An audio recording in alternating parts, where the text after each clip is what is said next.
It is 7:30 in the morning on this Wednesday. It's about that time where come Monday will be the first day of school for students in San Diego's largest district. It feels like we just started summer.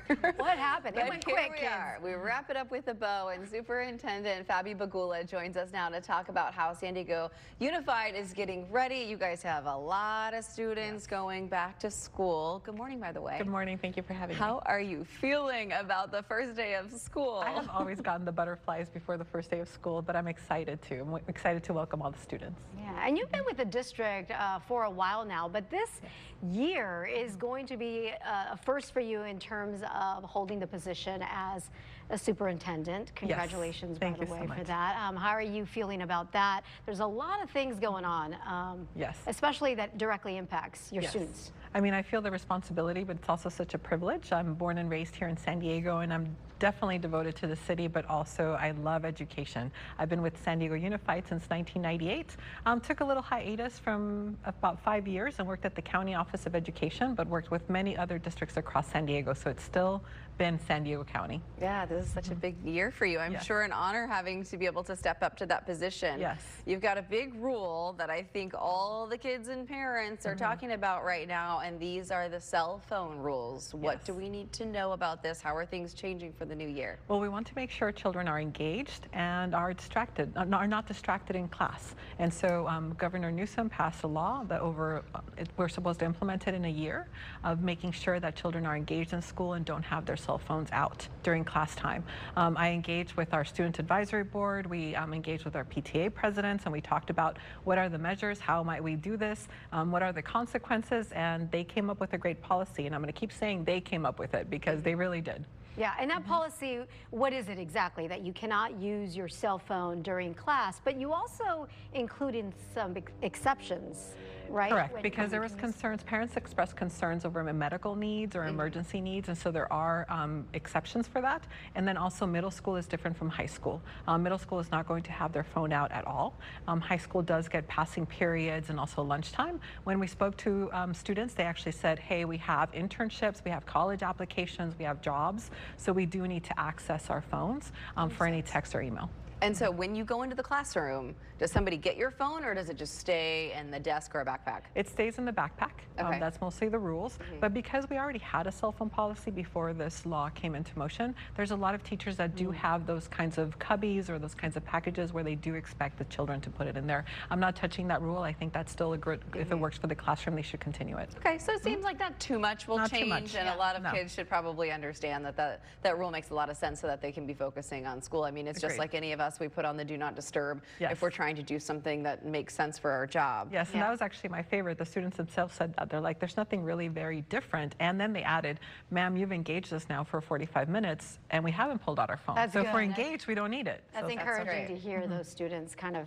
actively agreeing with the policy. You know, something else going on within our community is, especially among San Diego Unified, where there's a heavy Latino population, there's been a lot of concern for some families about what's been going on with immigration. We've seen so many immigration raids, not just in California, but across the country. Can you talk a little bit about the district's position with potential immigration raids happening on campus? What is the school district's position on that, and what are you doing to help families feel safe and secure? We understand the anxiety and the fear out in our communities, but we also didn't have any last year. So we didn't experience anything like that. We have signage at schools, we have parent rights workshops, we have trained our staff to ensure that anyone that picks up any child, as a matter of fact, if you go as a parent to pick up your child to go to the doctor, you need to show your identification. So there's a lot of already processes that exist when other people come onto our campus. And then, as we know, if immigration officers do show up, they should be showing up with a signed warrant. That is actually a process that both the city and the county and the state support, and our district supports as well. So what will happen if ICE agents show up to a school campus with a warrant? They go to the office, what are you going to do? I believe there's communication that needs to happen immediately. So we have a communications department. The school communicates with the district office to make sure that everything is up to par. We're supposed to look at the warrant to make sure it's official and signed. Do you foresee anything like that happening? I don't think so. Okay. I mean, children come to school, they should be safe. It's a safe place, they should be learning. They're not doing anything wrong. So my hope is that we continue any immigration efforts outside of our school sites. Okay, well, we talk about student trustees. There are new student trustees this year. I first looked at that and I said, I don't think I know what a student trustee is, so what is their role? So we want to make sure that they're student voice and we share power with them. They have really beautiful ideas, and so one of the things that we began to do at San Diego Unified is we had one student board member, but now we have two. The last few years we've had two. We have two new ones, UC High School representing and also Hoover. Alina and Ashley are about to start. But what they do is anytime there's anything on the agenda, we always ask about student perspective. Like, what is the student perspective here? One of my favorite student perspectives is we were talking about how we assess reading levels. And they said, you know, in high school, we don't take this seriously. This is done on our phone, on an app, and it's the same test over and over again. So please don't give us that test anymore. So guess what? We're not going to, because we're actually not even getting the data that we need. And it was really great to have that voice on you're kind of board. You're consulting with these students to get some input. Really responsible students are saying perspective. Absolutely. For sure. Yes. What about the community school program? Remind us what that is, because I understand it's expanding within Yes, San Diego Unified? we're expanding 10 more schools, so we have a total of 30. But the Community Schools Initiative is really to kind of think about a wraparound sort of service. Like, a school is now a community hub.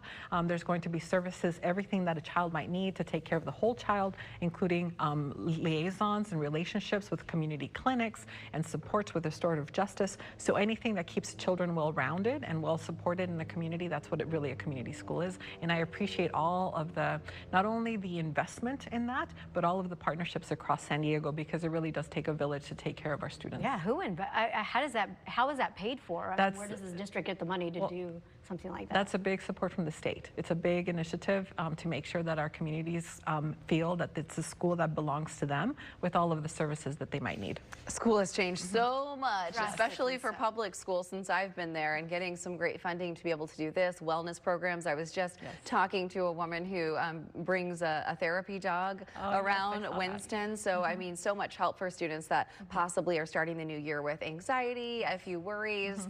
Anything else for students that you would recommend parents alike? Kind of your last words, just getting ready for the first day of school, because it can be kind of tough to make that transition. Yes, and as a mom, I know that I have to start changing the sleeping cycles. I don't know about any other moms out there or families, but I need to make sure that he goes to sleep at an earlier time, wakes up, gets a full breakfast to make sure that they're ready to come to school.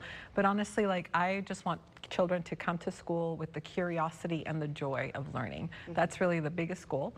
Student trustees have actually expressed that we should take care of their wellness first before they can learn. So again, student voice. And so we have a big initiative about what does it mean to be well at school? What does it mean to belong? And what does it mean to matter? And so that's a conversation we're ongoing for this year. That's a great goal. Superintendent Fabi Bagula, thank you so much for coming in, and we hope to see you more throughout the school year. Yes, thank you so much for having me. Appreciate it. Thank you.